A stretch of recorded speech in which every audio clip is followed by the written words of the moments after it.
Malouse, we're back! Apologies for the wait, demoiselle, and our most important partners. You said before that you still had some business at the court. What brings you back to Poisson so quickly? About that. It's because my partner here reminded me of something really important.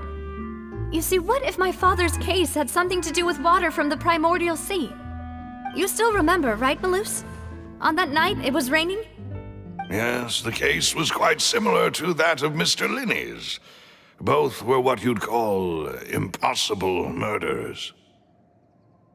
Could you tell us a bit more about what happened before? Yeah, of course. Many years ago, something called synth began to gain popularity in Poisson. At a glance, it was a kind of drink that could excite your mood and produce many pleasant hallucinations. Wait! Didn't that guard guy who turned into water also mention that the primordial water could be used to produce some kind of potion? Yes, he did. Considering what we know now, it's almost certain that synth is created using water from the primordial sea. If you drink synth for an extended amount of time, you'll suffer many side effects, such as losing the ability to focus or control your emotions. And if you were to stop drinking it completely, you'll experience flashes of paranoia and anxiety while lacking energy to do anything.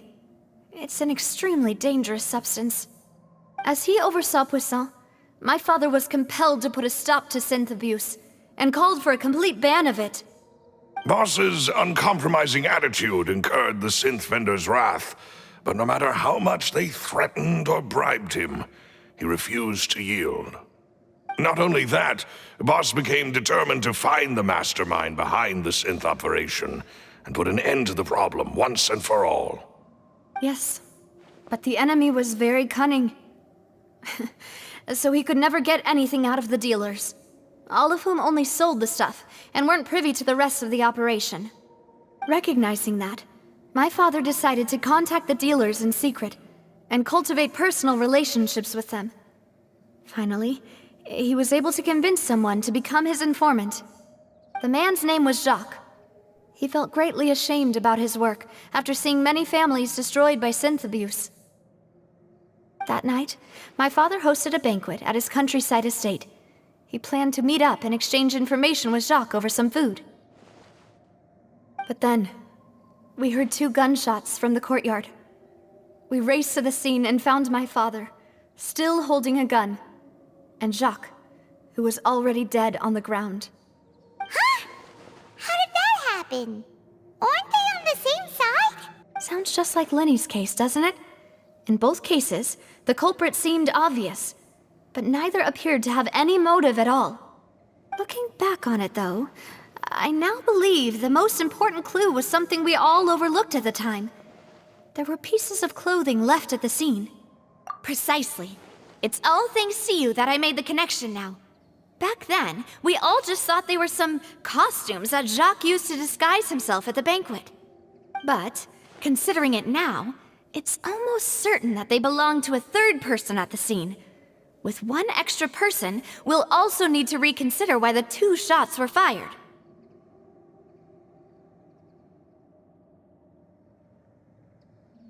You're right. We still don't know what happened. But my intuition tells me that we're on the right track to figuring it all out. I'm finally headed towards the truth. Jacques was an empathetic man who was infinitely remorseful for his past actions. It's unlikely that he turned on Boss with 0 warning. I think this third person is probably the key to the full truth. On that note, however, even though this will not please you, demoiselle, as your and your father's butler, I must still offer a word of warning. Our opponent is insidious and cruel. They are extremely difficult to deal with, and Boss has already lost his life trying to bring them to justice. Even though Spina de Rosula has lost most of its former glory, Poisson has welcomed a new time of peace, and we have been allowed to live out our lives. There is no need to follow your father's path. It would be both wise and in line with Boss's wishes to step back and give up on the case. If that's indeed what he wished for, then he should have told me that himself. Was I not the closest person to him? And yet, I was the one most kept in the dark. What was the point of him dying without sharing any of the secrets he knew? Did he manage to protect anything in the end? Synth is still here.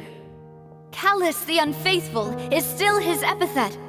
And Spina di Rosula is barely getting by. Nothing has changed. Did he think I'd just accept his meaningless death and live out my life just as meaninglessly? I've never accepted that, ever. Not since that day, and certainly not now. I want to find out the real answer for everyone's sake. For the missing girls, for the victims, and for myself. Navia. This is indeed the best moment to act. Your partner appears to be quite reliable, and more importantly, Demoiselle, I think you're also ready to take this on. So you do know something else, Malus? Yes, I do. In fact, even before that banquet, Boss already knew of the connection between Synth and the serial disappearances case. But what drove all the tensions to the boiling point was the revelation that you, Demoiselle, had been selected as the next target to disappear. What? Boss also didn't tell you that he had been diagnosed with a rare illness. The doctors told him that he had no more than 5 years left to live. And the serial disappearances case caused him great anxiety.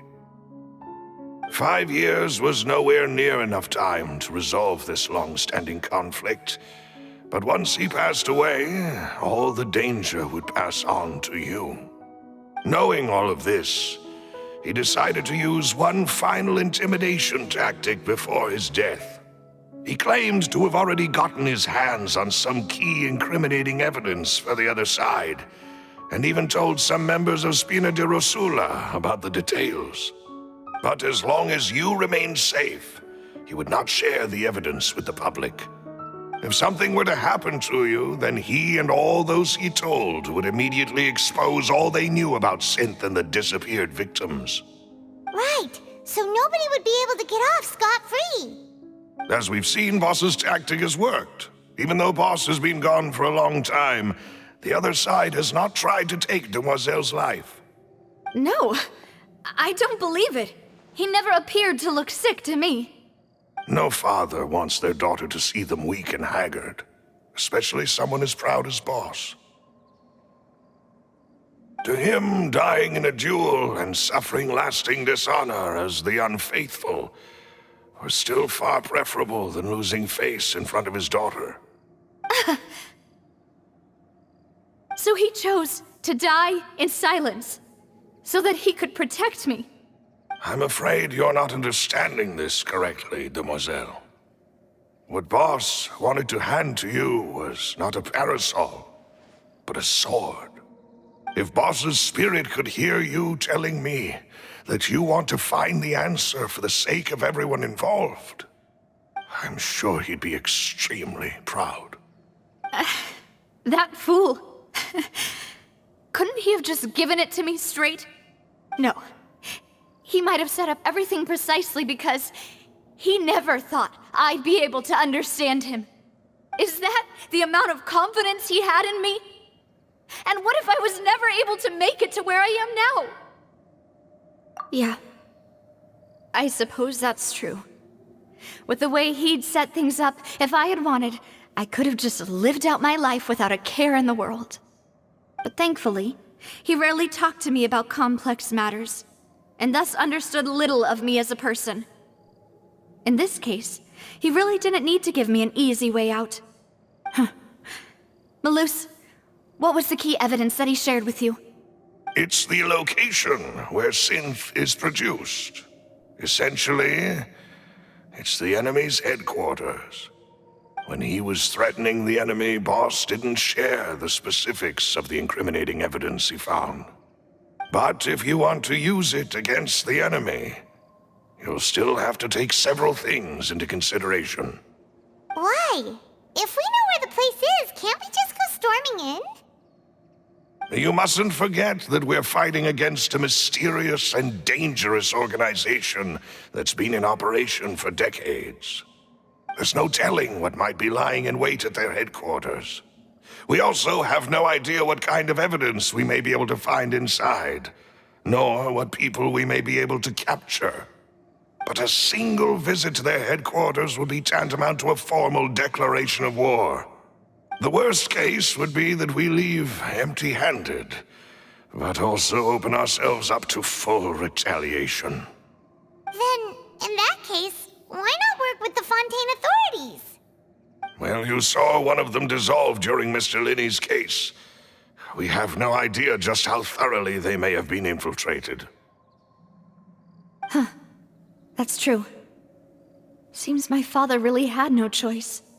But things are different now. It should be a lot easier to prove the other side's guilt, now that we've connected Synth with the disappearances case.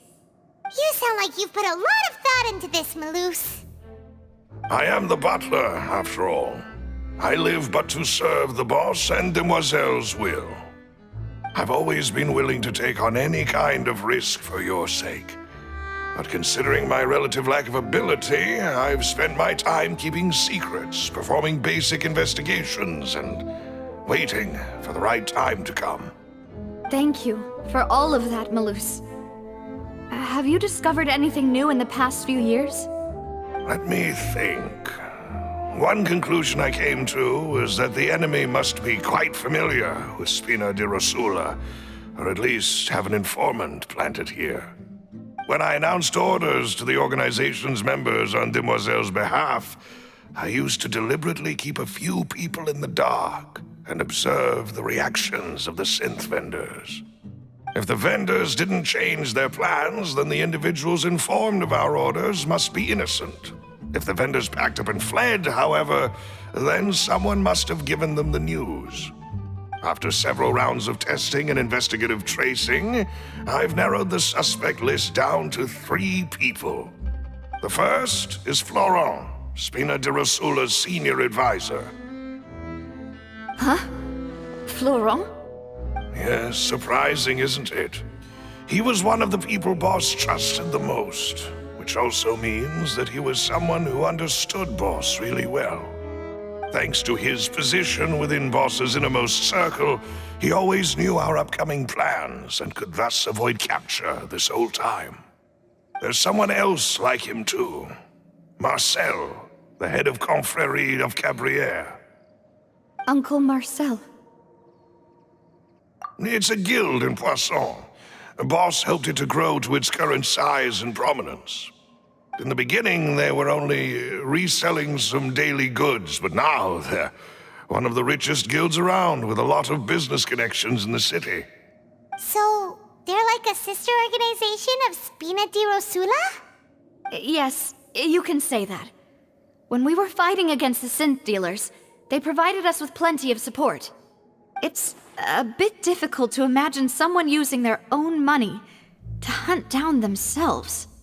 The final suspect is Thierry, the man responsible for coordinating information between Spina di Rosula and the guards. Although the guards mostly leave us to our own devices, there are still many activities we have to report to the local authorities. Since Thierry is always in the know about our current activities, he could theoretically always plan one step ahead. I see. These are all people who I communicate with quite regularly. To think that the enemy we've been fighting against has been right next to me all along, among those I trust the most. It's almost too hard to believe. If you want to investigate them, please take every precaution to not alert the quarry. Judging from our experience, the enemy is extremely cautious. Of course. And thank you, Maloose. You've provided us with a lot of great information. You're too kind, my lady. I'm just doing my duty. And before I forget, proving Boss's innocence would also mean clearing him of blame in Jacques' death. After that incident, Jacques' wife and daughter were taken into the Spina's care. They still live in Poisson today. If it might help, you could also pay them a visit. I can make the necessary arrangements. Aw, thank you so much, Malus. You really are the best. A new case awaits, my dear partner. I hope we can work together to uncover the truth and end this case once and for all.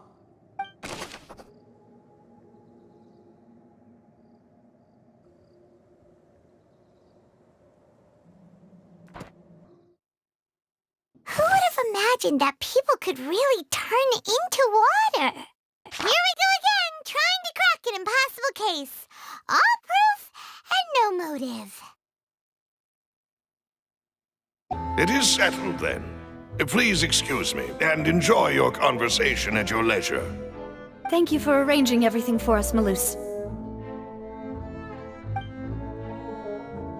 Excuse me, miss. Do you need anything from us? Hey,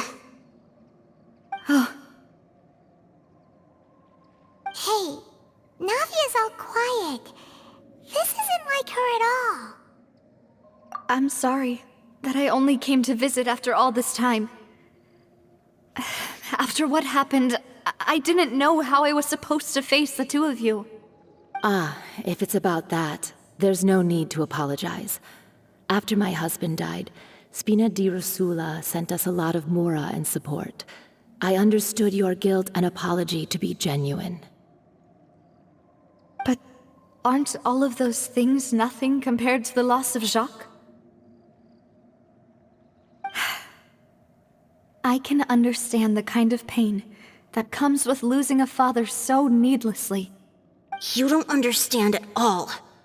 I didn't know how to face you, because I didn't know what I could possibly bring as a consolation gift.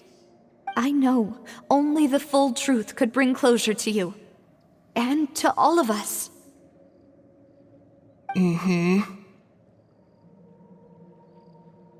I'm sorry. I appreciate the sentiment, but you don't have to carry all that guilt. On the matter regarding my husband, my daughter and I have more or less found our answer already.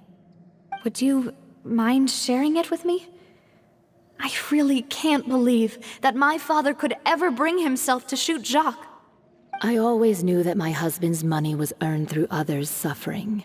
He told me countless times that if he could turn back the clock, he would never go into the synth business again.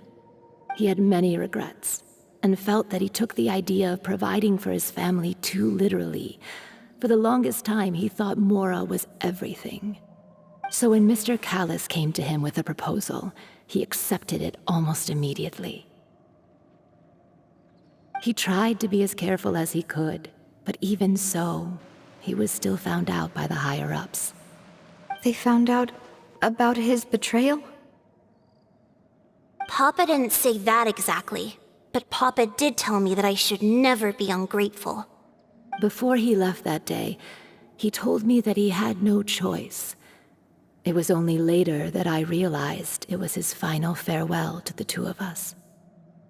I don't know that for sure, but you could say that's the conclusion I eventually came to. Which is why I'm the one who should feel guilty. Callis had always taken great care of us, both when he was still alive and after he passed away. Even if he fired the shot that killed my husband, it was likely in self-defense. It is impossible for me to hate him for what he had done.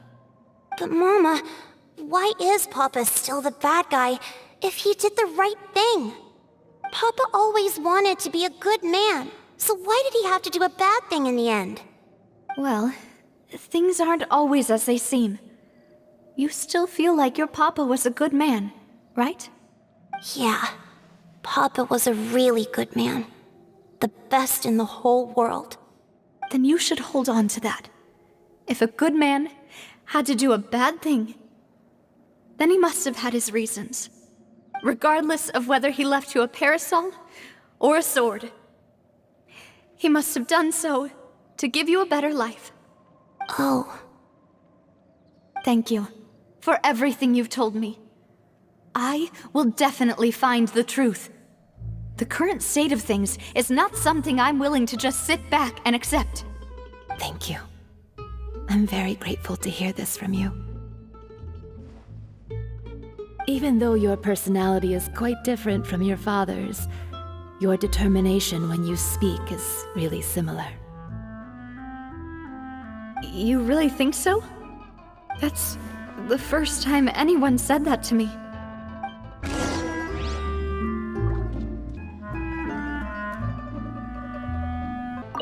I'll leave my husband's case to you. Thank you, Miss Spina, and Miss Spina's friend. Are you okay, Navia? I'm fine. Don't worry. Let's investigate the 3 suspects next. Florence should be nearby, and we should be able to find Thierry and Uncle Marcel in the city. I'll get myself together on the way, so please don't worry. Greetings, boss. How may I be of assistance today? I'm sure you've heard about what happened at the Opera House. Someone got turned into water right in front of us. Yeah, I've heard. With something that dramatic, I'm sure journalists will milk it for all it's worth. And it'll be all the talk for the next several weeks. It also reminded me, on the day that the incident happened with my father, it was raining outside, and we found some clothes left at the scene. After my partner here put the dots together for me, I feel like we should try to reopen his case. Can you do me a favor and try to recall what happened that night? Let me think. Mr. Callis was feeling pretty upbeat that day. So he was drinking and bantering away with us at the table. After that, he told us that he wanted to go get some fresh air. So we let him go without thinking much of it. Who knew that we would hear 2 gunshots ring out right after? My first reaction was that Mr. Callis's life was in danger. So I grabbed my holster and made a mad dash toward the scene. But when I got there, it was already too late. Mr. Callis was standing over a dead body with a gun in his hands. All we could do was look back and forth at each other, not knowing what to say. So you also remember 2 gunshots then? Indeed. The guard said that the first shot didn't hit anyone, while the second killed Jacques. But I've never really bought that explanation. Reason being, Mr. Callis had left his gun on the table. I even made sure to confirm that before running to the scene. But according to the guards, that doesn't mean he couldn't have had other guns on his person. About the clothes left at the scene that you mentioned, do you think there was a 3rd person there who was turned into water? At least from our perspective, my father had no reason to kill, so he would also have no reason to bring an extra gun with him. The gun he was holding probably belonged to Jacques, or a 3rd person on the scene. Yeah, that makes a lot of sense. So you're saying Mr. Callis ended up with the gun because he seized it from one of the other guys? But hold on. If that's what had happened, then why didn't he share the truth with any of us? He didn't even want to face the Oratrice machine, and chose instead to prove his honor in a duel. Did he lose all faith in the courts after seeing someone dissolve right in front of his eyes? About that, Malouse told me a thing or two. So, I think I can understand why he committed to the duel. I'll tell you everything, once the whole truth has been revealed. I understand. Then, I'll leave Mr. Callis's honor in your hands, boss. And if I may just say one more thing. The whole Callis the Unfaithful epithet has been a thorn in my side since the day it was invented. Many people have laughed at me for still calling him Mr. Callis, even after so many years have passed. But it was Mr. Callis's trust that allowed me to rise through the ranks of Spina di Rosula and live the life I lead today. No matter what others might say, he'll always be the man I respect the most. And he'll always be my boss. Don't worry. I will definitely find the truth. You and all our other comrades at the Spina deserve to know the truth as well.